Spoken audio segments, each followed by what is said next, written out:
would you say if I said that I could bring them back? I guess I'd say I never thought of that. Well, alright, hold tight, you might wanna stand back, because one small John is coming intact. St. John forward, spitting out some more words, fully intact, jacked, ready to rap and attack. Small John on your lawn, living like a gnome, hit you with my lyrics like a bullet to your dome. Tonight when he comes up here, he's either gonna kill or he's gonna suck.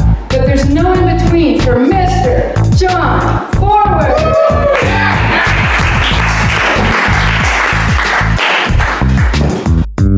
Oh, well, I didn't know any of that. Well, that's what I've been trying to say the whole time. Hello and welcome to St. John Forward Radio. I'm John Forward. It's been a little bit since I've done a new episode of this. I've been focusing on my Harry Potter reviews, This Magic Moment, that's on the podcast feed. I think it's on the YouTube too, but no video. Very important. 37-year-old John Forward watching Harry Potter for the first time. I've got one more to go. I haven't watched the Deathly Hallows Part 2. It's coming, but the last little while I've been attending the virtual version of the Fantasia Film Festival that I've gone to a few times in person in Montreal. It's mostly like horror and fantasy stuff, but because of the pandemic, everything's online, so been streaming some movies. That's been fun. The world's still bad and no sign of getting better. I don't have anything new to say about it, so I'm not going to. I had a bit of a cold a week ago. I was blowing my nose a lot and I had a sore throat. Didn't think I had coronavirus, but I was going to be around people, so I wanted to find out. So last weekend I went to get a COVID test. Called 811 in the morning, told them what was going on with me. And they said that somebody would be in touch with me sometime in the next 21 hours, and that could mean that this happens in the middle of the night. Is that okay? And I said, okay. So I get off the phone, not expecting to get a phone call anytime soon. I had kind of a sore throat, so I didn't want to smoke weed. I wanted to get high, though. I remembered I had a couple of homemade edibles in the freezer. So I had one of those, and 2 hours later, I do get a phone call from a public health nurse.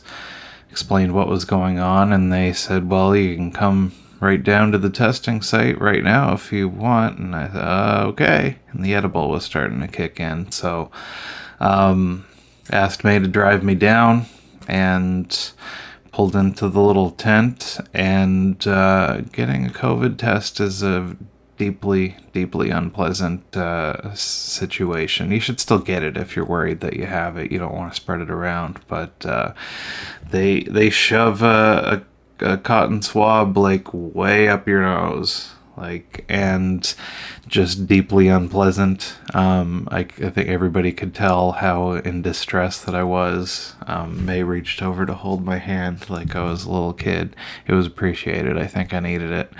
And it's in there. The nurse had to tell me to unscrunch my face, but it's hard to not scrunch your face when your brain's being poked. And I've got tears running down my face. Just not pleasant having a thing shoved way up your nose. But anyway, they pulled it out, and the person on the phone said that it could take 4 days for results. The nurse that took it gave me the website information, said I can check in 24 hours. So anyway, May starts driving us home, and I'm just, in my head, I'm just thinking about how unpleasant of an experience this was, and the edible's really kicking in, so I'm thinking about it, and I'm like, oh my god, that was terrible. I hope I don't have to do this again. And then I start to get dizzy, and I'm feeling lightheaded. I think it's just because I don't know. Probably the edible didn't help, but I'm feeling dizzy. I tipped the seat back a little bit, and May can tell that I'm being a little bit weird, and she's like, "Hey, are you okay?" And according to her, my response was mumble, mumble, mumble, 60. And then I remember her pointing out how alarming of an answer that is when you ask your loved one if they're okay, and they give an answer that doesn't make any sense. And I tried to explain it. No, it came out wrong. But what I meant to say, I think I meant to say like woozy or dizzy. It came out as 60. And I was trying to explain what I meant, but still my speech was slurred, and I was not feeling well. Pulled into the driveway, and I was just like, and like I was trying to downplay it because, you know, I was paranoid because of the edible, probably, that I felt like, oh no, why did I get high before going to get my COVID test? This is a stupid thing.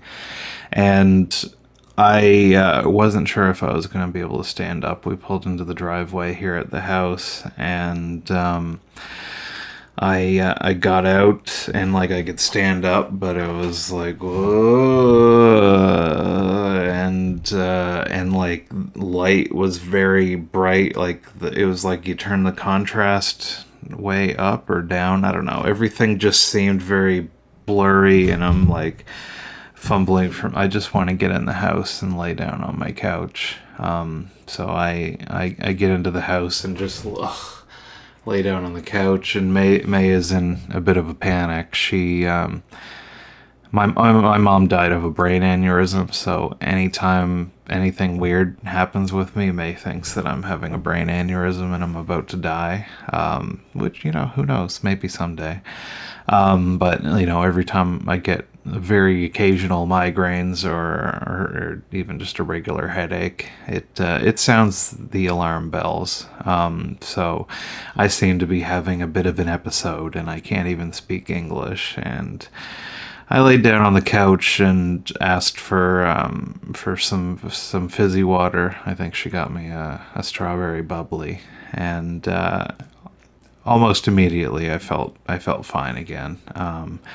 Went to the bathroom, was able to read a magazine in there and make sense of it. So everything was okay. May in the other room was having a freak out. She thinks that she's gonna have to call 911, and I'm gonna have to go to the hospital, and that my brain exploded on the inside. Turns out that this is an uncommon, but it happens, response to a COVID test. May did some Googling. I guess 10% of people have this reaction to having a thing jammed up into your brain. Apparently, my body thought that I was drowning. So I'm not sure. I guess like I felt like a burst of heat, and like sweat came out, and the adrenaline kicked up. But if my body thinks that I'm drowning, I don't know if messing with my vision and my ability to think and like orient myself, I don't think that's going to help me out in a drowning situation. So body, stop being stupid. But anyway, a couple of days later, I got my COVID test. It was negative, so I don't have the plague. I was hoping that I would find out if I had the antibodies or not, because, you know, I've gotten mildly sick a couple of times, and part of me was hoping that I had it and it wasn't a big issue, and that I've got some level of immunity now. But I guess our tests don't tell us that, or the people checking it, I don't know, maybe it's in a database somewhere, but I don't know I know that I don't have it, and at least as of last weekend, I don't know if I had it before, or if I will get it again, but I hope not. But let's move on to the show. The reason I've come out of semi-retirement for this is because I got reached out to again about doing an interview. Toronto comedian Rob Bebenek, he has an album called Everything Is Fine. It just came out on August 28th, and I listened to it and I enjoyed it, and I recommend you do the same. But stay tuned. Me and Rob are going to have a little bit of a Zoom talk for the rest of the show. So hope you enjoy I like that. you guys. I do. You're fun. You guys are good people. Out watching comedy. I appreciate that. I need this. I do. I need this. Not comedy. I need to be around good people because, to be honest with you, I don't have a lot of faith left in humanity. I don't. I'm sorry. I don't. And it's fine, right? We're almost at the end. Last chapter getting kind of weird, right? And look, the nail in the coffin for me was, it happened about a year and a half ago. This 15-year-old kid in England, he figured out that Apple, the makers of iPhone, were destroying our cell phones with the software update. Right? This 15-year-old kid figured out that once we download the software update, it destroys your battery, rendering your phone useless. Now you got to buy a new phone. Okay? Now, first of all, it took 10 generations of iPhone before a child in England was like, they're fucking us. And he proved it. He called Apple out, and Apple's response was just like, yeah, we've been doing that for years. Now, what Apple should have done is give you a new phone. You should have been able to walk into an Apple store and be like, I know what you did, give me a new phone. And they should have been like, yeah, really sorry about that, won't happen again. Okay? The bare minimum would have been to go into the Apple store and be like, I need a new battery because of what you did. And they should have been like, yeah, here you go, no problem. But what Apple did was say, yeah, bring them in, we could fix them, but you got to pay again. And we as consumers collectively just went, that seems fair. Do you know how insane that is? That's like you hiring me to build you a deck, all right? And I come over to your house and I build you that deck. It's exactly the size and shape you want. It's very sturdy. You can put your favorite chairs on it and drink on it. You love your deck and you're happy. And I leave, okay? But 3 months later, I come back to your house uninvited, all right? And I just show up and I'm like, hey, I got this thing for your deck. Makes your deck better. Put it on your deck, makes the deck better. And you're like, no, the deck's working fine. I'm like, no, trust me. I put this thing on your deck, makes your deck better. It's going to be the best deck. If you got to put this on your deck, makes the deck better. And you're like, get the fuck off my property. And I leave. But for the next 6 months, every time you even look at your deck, I pop into the window. I'm like, hey, I got this thing for your deck. I should put it on your deck, make your deck better. And when you're sick of telling me off, you're like, fine, just put that thing on my deck. I light your deck on fire and walk away. And you just call me up, you're like, hey man, you just burned my deck down. I'm like, yeah, I sure did. I'll come back and build a new one, but you gotta pay me again. And you're just like, yeah, that seems fair. So welcome back to the show. I'm joined via the magic of the internet by Rob Bebenek. He's a comedian from Kitchener, Ontario, currently based in Toronto, I believe. And he's got an album coming out today called, as we're recording this, you'll probably sing it a couple of days later, but it's called Everything Is Fine, and you can find it in the usual places, Google, Apple, Spotify, all that. Rob, how are you? I'm pretty good, John. How about yourself?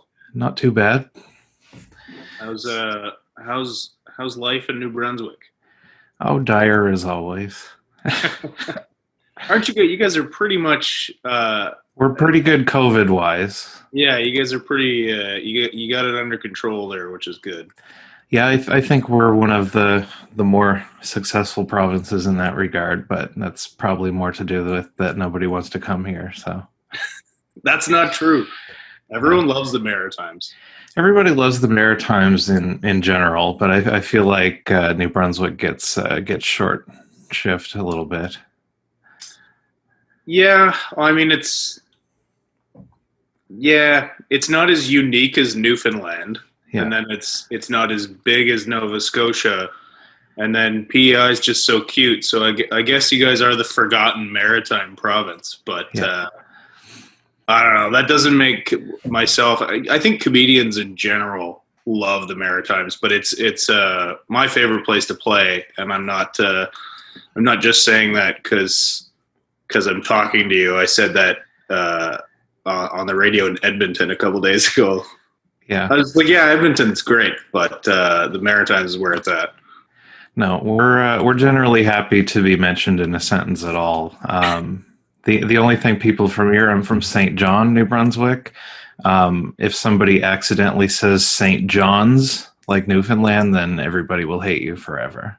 Yeah, I'm very careful not to mess that up. Yeah.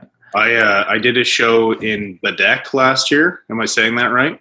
Bebenek? I don't know. I've never heard of it. Where's that? In New Brunswick? Yeah, Cape Breton, I believe. Oh, Cape Breton's in Nova Scotia.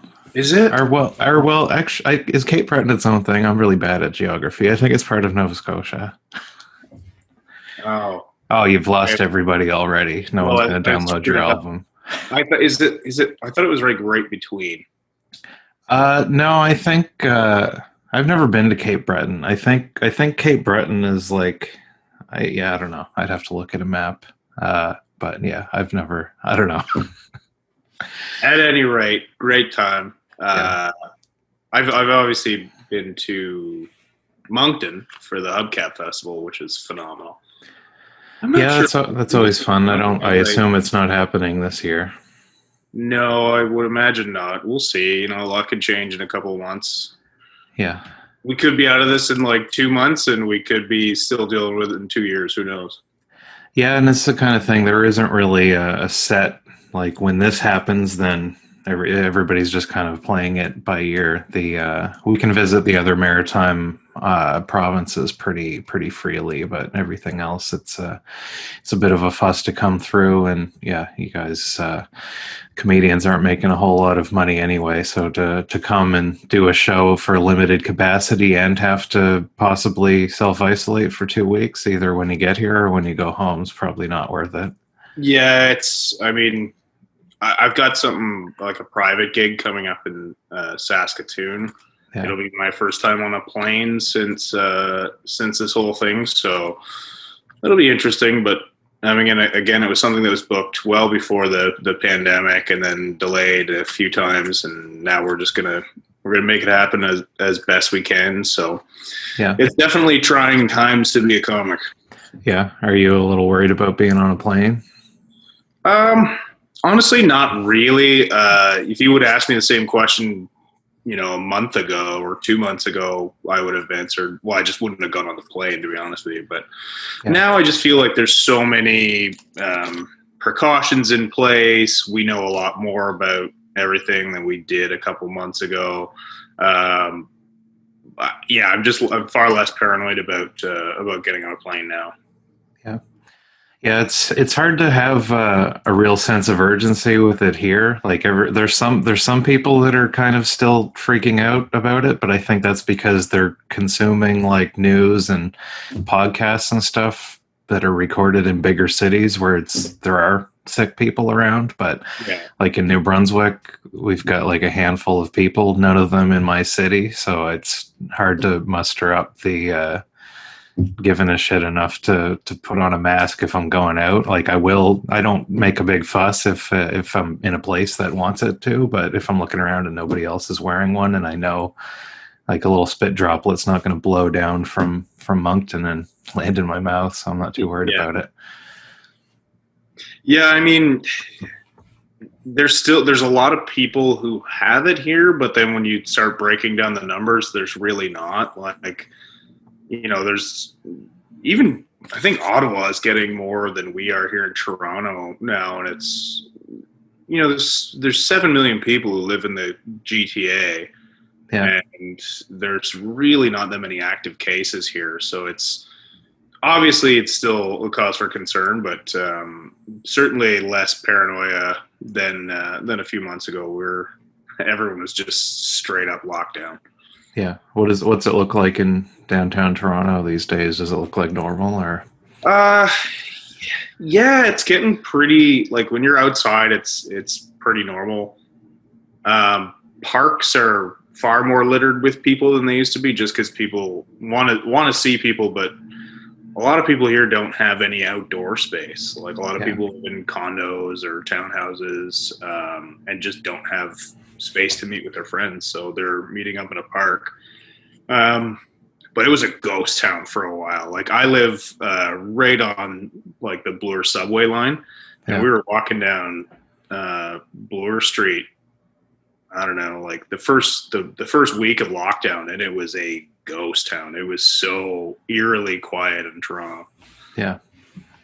Yeah, I'm not in a big city, but things are pretty well back to normal. Just looking around, there's lots of businesses that just never reopened that went out. I've been laid off since the end of March with my job, but yeah, to walk around, everybody seems to be normal. Some people wearing masks, some people not. Yeah, I mean it's tough, and everyone has their own level of comfort with it, and some people don't seem to think it matters at all, and some people are terrified to go out their front steps. But it's hard to condemn certain people here. I can't stand anti-maskers because it's just like, it's really not that big of a deal. Just put it on. Yeah. Yeah, I don't know. Everyone's level of comfort, especially with coming back to comedy. Like, I've reached out to some of my favorite comics I'm running a weekly show here, and just some of them are like, I'm not there yet, and that's fine. I'm okay with that. I can appreciate that. Like, everyone's gonna have different apprehensions about it, and is what it is, right? Yeah, things are slowly kind of trickling back in. I did my first inside a building in a bar open mic like a month ago, and that was pretty fun. I've been putting on, I run an open mic too, but the bar that it's in reopened, but they've got like cover bands and stuff playing on a stage outside on the weekends, so it didn't make sense for the overlap. So I've been doing shows in a parking lot for most of the summer. So looking forward to getting back inside. Yeah, I'm hoping. I mean, it's a little late this year to start. Like, we were so locked down for most of the summer, even with regards to doing outdoor stuff. Like, you could really only have limited gatherings. But if we're still dealing with this next summer, hopefully we're at a stage where we can do more parking lot shows and what have you. But who knows? Yeah, and it's hard to plan those kind of things because you're beholden to the weather. You can make all the arrangements, but then all of a sudden, if it's raining, yeah, even if you could figure out a covering for like a stage area or something, like, nobody's going to want to go stand out in the rain in a parking lot and watch a show. Honestly, this past Sunday, I did a show, and it started, I'm not going to say pouring, but it was raining pretty hard. And the host got up and he's like, do you guys want to move it inside and try and figure this out? Or what do you want to do? And everyone was like, we're good. Yeah. Like, people are so happy to be outside and watching live entertainment right now. They're just like, yeah, whatever. I'll get rained on. Who cares? I'll go home and, dry off. Yeah. Yeah. No, the few that we've had that are indoors have been a packed house. They've limited seating just so that they can split everybody up, and they've got the big tables of people that they're just, if you're friends with people, they don't really care. I'm not sure how the bubble is supposed to work, but it's basically they just quarantine all the comedians at the back. They assume that we're all swapping germs anyway. Everybody's seated. They don't want people wandering around the bar and going up and everything. Do they have any weird, like, what do you guys do with the microphone? Do you have the little condom things that go on the top of it? So again, it's all like different. Again, people have different comfort levels. Like, some people are using the mic covers. Some people are bringing their own mics. The show I run, we don't need a mic. It's in the back patio of a bar, and there's no real noise that we have to fight with. So we just don't use a mic, and that works great. Yeah. But yeah, it's like everyone's different the way they want to run it. So we had talked about how we can, run a show with a microphone, and we talked about switching mics. We talked about the mic covers. and he actually the bar owner contacted Shure, the company, the microphone company, and he was asking how to like properly disinfect it. And he's like, you can't, because there's a cloth inside the mesh, like inside the mic. And he's like, so all you can do is cover it or have your own mic. And a lot of the comics here just have their own mic. So you can kind of just come pop off the patch cord and put yours in. Yeah, we haven't been doing much, but I went to a karaoke bar last week or something, and they've got they're like a little shower cap that you put on the microphone, and they wipe off the grip every time, and everybody puts on a new little hat for their microphone every time. But yeah, it feels like here with nobody sick, we're just kind of jumping through the hoops just in case. But I don't know, there's not a huge sense of urgency with it. Yeah, you guys are, I don't know, maybe paying the price a bit for the rest of the world, the rest of the country. Yeah. You guys are in solidarity with us Torontonians. We can't do anything, so it's nice that you guys have our back. Yeah, well, and as not scared as I've been, like last week I had like a sore throat and a runny nose, and I was like, oh no. I went to get a test, and it was fine. I just had a cold or something, but I want to know if I am sick. I don't want to be spreading it around. Sure, yeah. I think everybody's like that. You wake up, and allergies were particularly bad here this year. So yeah, like a good portion of the summer, and I don't really get allergies, but a good portion of the summer, I kind of like, there's something there. There was enough for me to be like, uh-oh. But I had gone to get a test as well. And even while I was in there, the nurse was just like, you're probably fine. Yeah, you don't want to be that guy that was like, yeah, I'm probably good, and then find out that you're patient zero.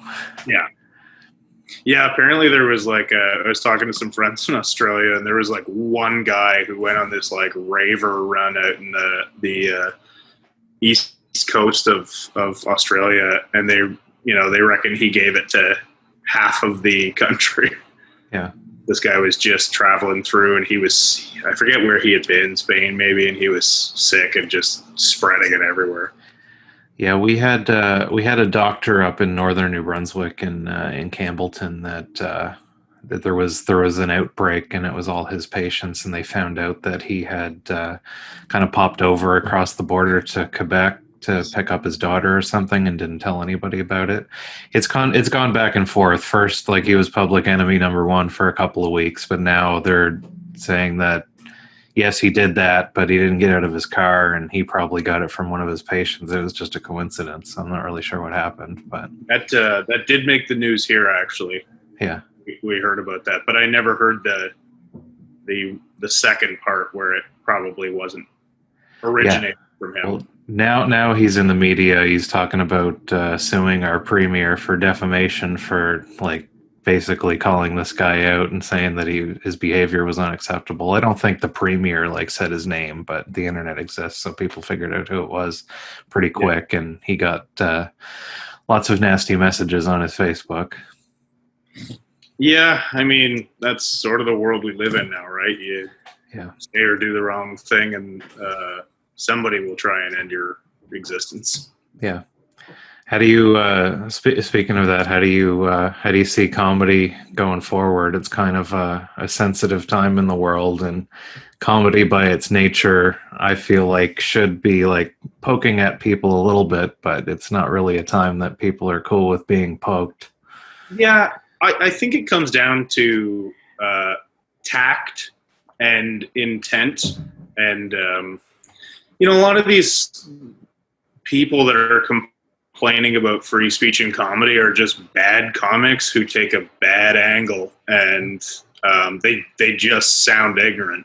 I personally haven't had any trouble. Like, sure, there's sometimes I have to carefully navigate how I say something in a joke, but you should be doing that anyways if you're worth your salt as a comic. So yeah, for sure. I don't know. I haven't found that to be a problem. Like, I haven't found nobody's coming up to me complaining about certain jokes. And, I also, like, I feel that one thing that's really lost in a lot of the complaints is intent. Like, yeah, maybe he said something dumb, but that's not what they were trying to say. But Sure. you know, if you go to an amateur night and say, for example, the downtown Toronto Yuck Yucks, you show up on amateur night. Part of the thing that people do when they're new to comedy is they want to be edgy and they want to say they want to tackle subjects that they're just frankly not good enough to tackle, like race, religion, stuff like that. People are just like, oh, I'm going to go at it. I'm going to be edgy. And they're just a shitty comic. And it's not that they're trying to be offensive, but they're trying to tackle a subject that's really hard to navigate. So you'll watch them, and I don't get offended because I know what they're trying to do. Yeah. But yeah, they often sound, they just sound ignorant, and it's not their intent. They're just trying to be clever, and they're not there yet. Community boy. You can put whatever slant on it you like, but if you want to say your name and that you're listening to 107.3 local FM. Community boy. Some of the better comics you see out there, obviously famous comics, but even some of the, better Canadian comics, you see them tackle some pretty tough subjects, but they're good at it, and they've put the work in, and it's not offensive because people can see that it's a joke. Yeah, and but again, on the other hand, those are tough things, and sometimes it takes a few tries to get it right, and sometimes it seems like, yeah, I got this in your head, and then you say it, and it's like, oh, guess not. Yeah. So like it's not necessarily. It is touchy if you pick one of those subjects, but like your first time saying the words into a microphone, it's not necessarily going to be there yet. So it shouldn't be judged on the same as like, I've thought this out and I've toured it around and here it is on my special or on my album or something like that. It's not the same as if you're just throwing something out at an open mic. Yeah. And I do think some people are probably just afraid to do anything like that anymore, which I don't like, just because I don't think any subject really should be off limits. I just think if you want to tackle those subjects, it better be good. Yeah. Like, it better be a good joke, and you better have figured out how to say what it is you're saying in a inoffensive way. Right. Yeah. So when was the album recorded? Was it back in November? I think I saw on the press release. Yeah, it was the last week of November of 2019. So I think it was like November 29th or something. So very end of November. Feel pretty fortunate now that I got that done, because a few months later, I can't. But it's been a long time coming. I'd made a couple of attempts to record already. One, the audio messed up. Another one just didn't go as well as I liked. One I did in a place that just had like 100-foot ceilings, so it sounded awful. It sounded echoey. So really happy that I got this done. Really happy with the recording itself. The guys did an incredible job with it. So it sounds fantastic. Yeah. So what do you think about the timing of it now? I feel like this is a good time to.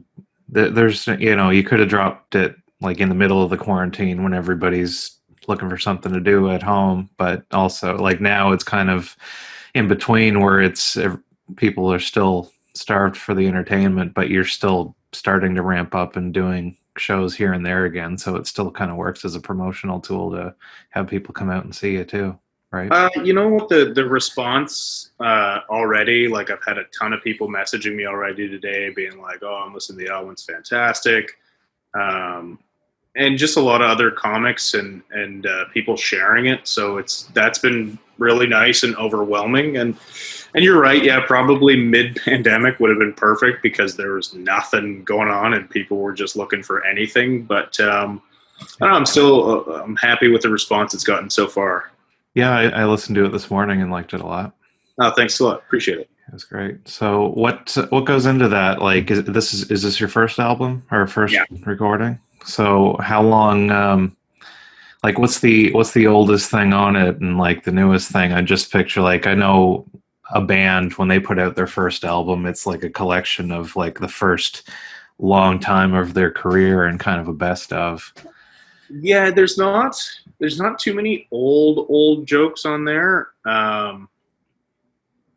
Maybe there's a couple. There's a couple that are relatively old, and I guess I've altered them so much over time that I forget when they started. Yeah. But my process has always been like, I have my hour that I use, and then anytime I come up with something that's better than something in that hour, I bump out the worst bit from the hour. Okay. So there was a few things I had to kind of dust off that I stopped telling just because I was like, that's a good joke. I don't want to waste it. But September, I'm 13 years in comedy, so it's been a collection of all that over time. But none of the stuff I was telling in the first 4 or 5 years even got a sniff at the album. So Yeah. Yeah. So now that it's out, are you of the mindset that the album's out, so you're done with that material? yeah, and part of the reason to get that album was because I was getting sick of some of those jokes, and I really just wanted to get rid of them. And the pandemic's kind of been a good excuse for me to just really jettison those jokes. I know a lot of people say they will, and then they wind up relying on them. And obviously, I'm going to still do some of them at live shows. But since I got back, I've had four live sets since, and I've only done one old joke and all that, and the rest of it's just been new stuff that I'm trying to build that next album. Yeah. Were you able to write throughout the quarantine? Like, I'm not a pro at it, but I felt like I just had nothing to say because I wasn't living my life, I guess. So I can't write too much about the cat's over there. Yeah, I actually wrote a ton. I probably wrote 2.5 hours worth of jokes. I don't know if I'm going to have 30 good minutes out of that, but a lot of the stuff was like premises that I had thought of before, and now I actually sat down and started to work them out. Yeah. And a lot of it was just stuff that that hit me during the pandemic, during lockdown. Everyone's got jokes about our current state of affairs, but it was maybe a couple of weeks where I was just like, I got nothing. I don't have any motivation. I don't even want to do this right now. And then it, like a switch went off, and I was like, we're going to come back at some point, and I got to be ready. So I got on it and ended up writing a ton. Yeah, I wish I had all the time in the world, but I did find the more, like, even I did a couple of Zoom shows over the break, which was weird, but it was better than nothing. And but even being on those shows and kind of seeing other people do stuff, and that kind of was the switch for me, like just being even in the weird version of stand-up comedy, just being around it kind of got the gears turning again. Yeah, for sure. And I don't know if you felt like this. Did you think that the Zoom show was better or worse than you expected? On paper, I thought it was a terrible idea. I watched one before I ever signed up for it, and that was kind of when I was watching it, I started just kind of making notes. Like, sometimes if I'm late on a show, in the moment, I guess I'll kind of riff a little bit and like roast if it's people that I'm friends with and they understand. Like, I'll just comment on some of the other stuff that other people have said and kind of make fun of what's going on in the room and that kind of stuff. So like that show I watched, but I had like my notebook, and I didn't want to impose myself, but like I was ready if they were like, John, do you want to do a set? But just being there and just being mildly disappointed that they didn't ask. But so the next one I signed up for, and I think I was on the second one that this person was doing, and and they had decided to mute everybody except for the performer, which was odd. Like, I know Zoom, sometimes if you're talking over somebody else, the sound cuts out and it's hard to hear, and if people are being annoying, but it felt just the first few people that went on with zero laughter. Like, people can click on like the little hand clappy thing, but it's not the same though. So I kind of, when I went on, I was like, I know we're supposed to mute, but I asked everybody to unmute their microphones, at least for my set, and even the weird little bit of laughter that was there made all the difference in the world. Yeah, I think so too.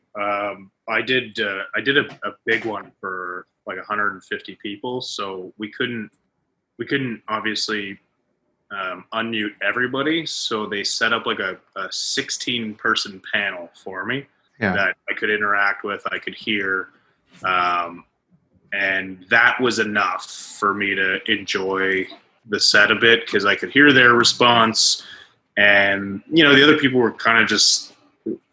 A friend of mine had tuned in, and she said that it was just like watching a stand-up special on Netflix. Like they seemed to enjoy it, and it was overall better than I thought it was going to be. I thought it was going to be a nightmare, but it was something. It was enough of comedy for me to be excited about it and enjoy it.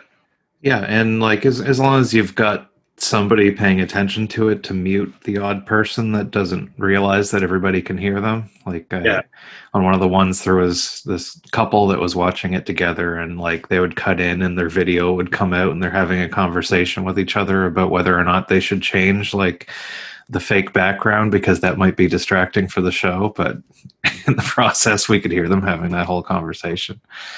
Nice. And there was a show where the video would take over in the sound, and every time some guy took like a big bong rip on the thing, so the video would cut to him. That was funny, but it's its own set of things. Have you come up with a lot of like pandemic and lockdown type stuff? I'm kind of two minds. I'm worried that everybody's going to have the same kind of hacky jokes about it, but also it's something that everybody went through, so you can't not comment on it.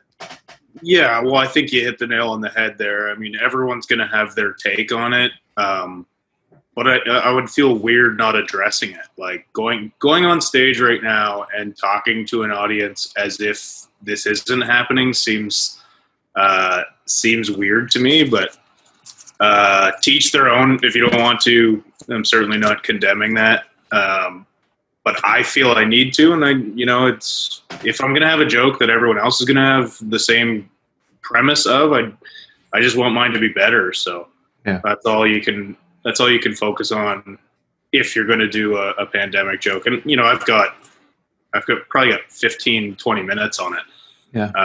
When you start breaking it all down, but when that's all said and done and cleaned up and tightened, it'll probably be 4 or 5 minutes. But I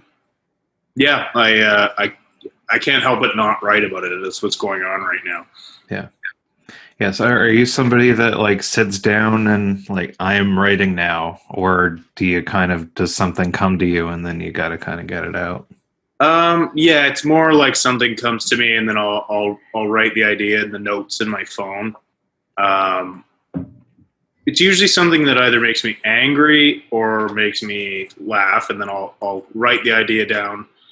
And then I used to just write on stage. Like that was I'd go up with the premise and I'd start talking about it and I'd find my way to the joke there. But because I haven't been able to get on stages, I've started to like actually write again.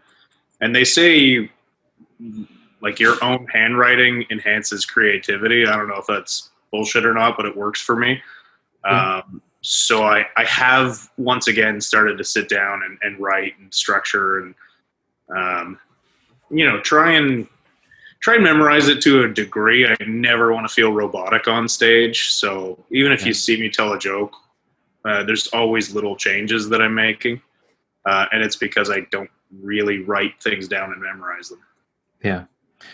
Yeah. I wish I had an opportunity to do more writing on stage. I think that's something I could be good at, but in New Brunswick, even under normal times, there isn't multiple shows every week and stuff. So if you're only getting to do a couple of shows a month, it's hard to I feel like I'm squandering that 10 minutes if I'm just going up there with nothing.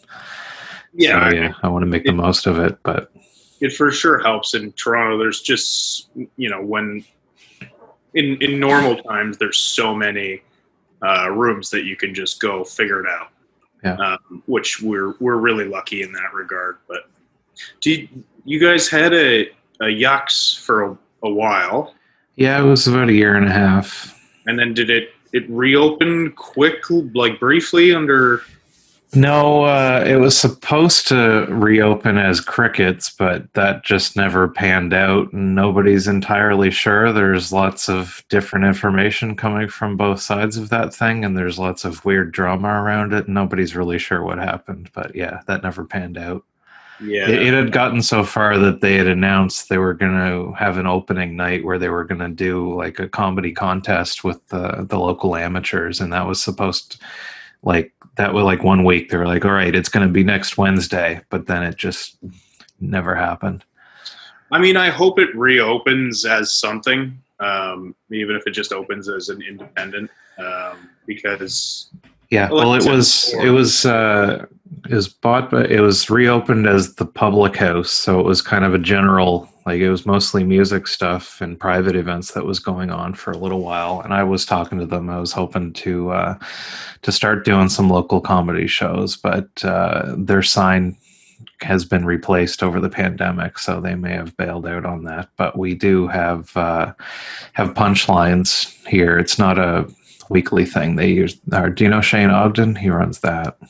I've never actually met Shane in person. It's funny though. He had retweeted my album and then posted, or I can't remember his Twitter or Facebook, but he had retweeted it and then sent me a message being like, all my friends say you're hilarious, so I'm going to give this a listen. So I was like, well, thank you, Shane. But we've never actually met in person. We've been Facebook friends for years, but. Yeah, that's our local big show. I'm still waiting. It's been postponed twice. I was supposed to open for Derek Seguin in April, and that got postponed. And it was supposed to be a couple of weeks ago, and then that got postponed because Quebec's not open yet. So it's going to be in October, but they're doing their grand reopening in September. But that one is there isn't a weekly show. There's a Friday, Saturday pro show, usually twice a month. They might ramp it up eventually, but that's something. And there's opening spots available for local people, but it's still not it's not as regular as having like the Yuck Yucks, because that was three nights a week that you could potentially at least get a guest spot and do a quick 5 minutes here and there. Yeah, I was sad I never got out there while it was open. But yeah, Shane's been putting on shows forever. The Punchlines one, that started up. They moved locations and they were doing like one monthly show over at a different spot called Chuckles. But they've got more donorship, and this is a much better setup for it. It's a great room. So yeah, if Shane likes you, then you should try to get down here. I'd like to see you live too. Yeah, I'd love to get out there. I mean, who knows when we'll be able to again, but East Coast is a big priority for me. I wanted to do just an entire East Coast run. Again, I was talking a bit with, Colin Hollett from Newfoundland. I know who he is. I have never met him though, but yeah. I was talking with him about setting it up, and we were kind of making some headway on it. I was heading out to Halifax. I was scheduled to play the Yuck Yucks there maybe 2 weeks after lockdown. So, and I hadn't been out since I had played the festival maybe 4 years earlier. So I'm jonesing to get back out there. And I do tentatively have a cross Canada tour booked for 2021 that I think it ends in Halifax, but I do come through St. John for one show. Yeah. So if if we got a handle of this thing and we can actually do this next year, I will be coming through. I forget the theater I'm playing. If it's a theater, we've only got. Is it the Imperial Theater? Does that sound familiar? That's Okay, the one. that's our big fancy one. Yeah. Yeah, so that's I'm booked to headline the Imperial next June. Yeah. So we'll see.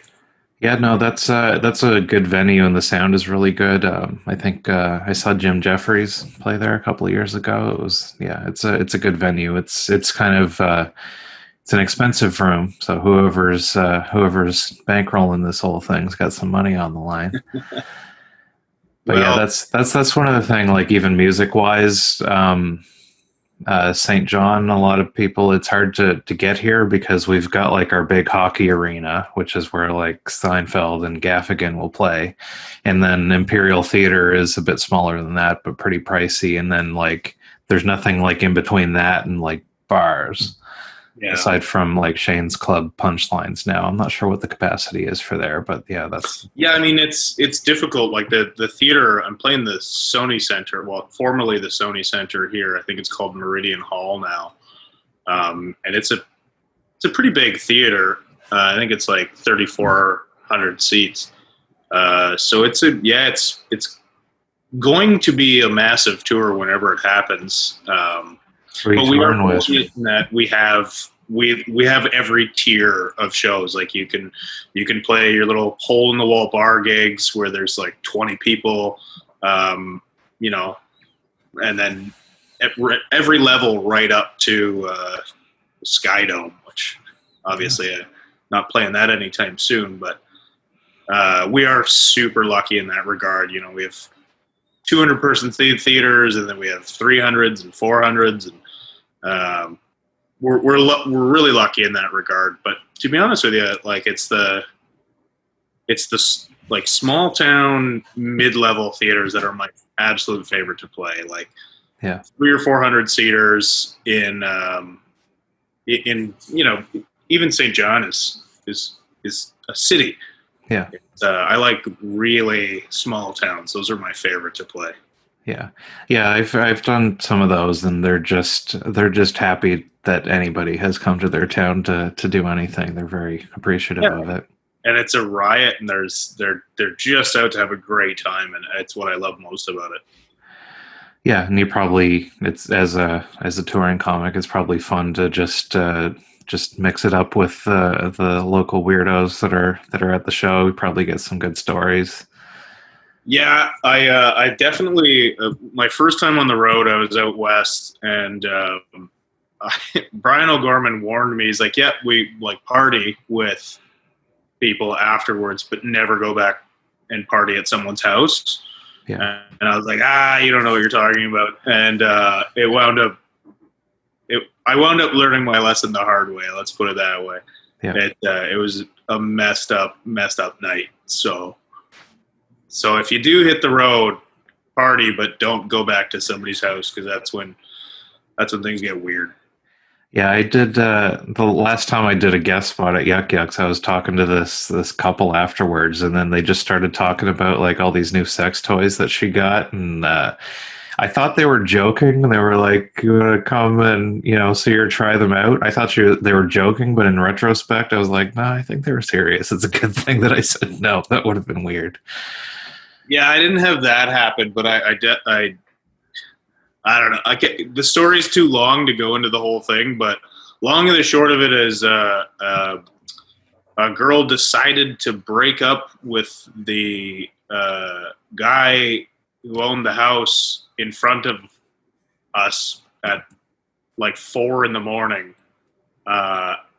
Like woke him up and started breaking up with him, and I was like, we need to get the hell out of here now. Yeah. And then I got back to where I was staying, and there was like 9 police cruisers in the lobby, like parked in front of the condo that I was staying at. And then the lobby was just full of cops arresting guys. And I'm trashed at like 4:30 in the morning walking through this, and everyone's stopping and staring at me. And I'm so drunk. They're like, "Who is this guy?" And they're like, "Who are you?" and all I could think to say was, I'm a comedian, because I was staying at the Yucks Calgary Comedy Condo at the time, and they were just like, what the fuck is wrong with this guy? But, the perps they had in handcuffs didn't say they knew me, so I got to walk by, but then I had to push the elevator button, and I was just like sitting there awkwardly waiting for the elevator to come down from like the 15th floor to get me. It was like right out of a movie. It was so dumb, and I was just like, "Yeah, not going to party at other people's houses anymore on the road." Yeah, well, that's good advice, because if I ever do go out on tour, I'm the type of person that will stupidly put myself in a situation just because I figure it might be a good story, but it hasn't blown up in my face yet. But I mean, we were having so much fun until we got back to that guy's place, and then it got weird so fast. Yeah. All right, Rob. Well, it's been good talking to you. Do you want to remind everybody where they can find you? It's just OL_Bebsy on Instagram, and then Rob_Bebenek on Twitter. You can just punch my name into any of that, and then the album is available iTunes, Google, Spotify, all that stuff. So yeah, everything is fine. Name of the album. Bebenek is spelled Bebenek, by the way. But it's been good talking to you. And when that tour comes back around, hit me up. We can get you back on the show and hopefully sell some tickets for you. Yeah, I certainly will. I appreciate you having me on, John.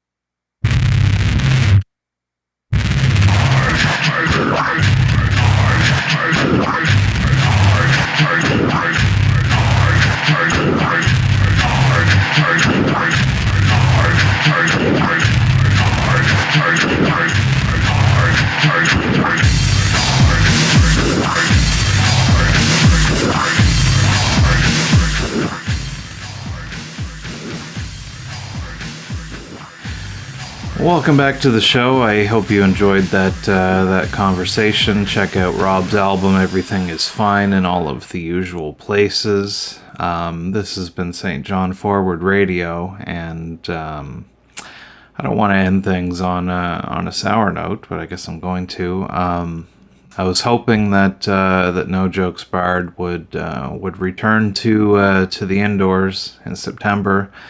I reached out to McGill's and asked about the September 19th for a show date, and was told that there was a private function booked already. That's fine. Responded back asking what days were available, and didn't get an answer. So point taken. I don't know if I'm gonna bother finding a new spot, just because it's tough out there for comedy. So I get just this might be the end of No Jokes.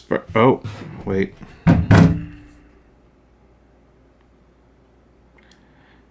Oh, the private function has canceled. So September 19th is available. No Jokes Barred will be happening on Saturday, September 19th in St. John, New Brunswick at McGill's on the boardwalk. And I don't need to scrape the tattoo off my arm. Anyway, come check that out if you can. This has been St. John Forward Radio. Thank you for watching or listening. I'm John Forward. You can follow me in all of the places. Give it a goog. Thank you.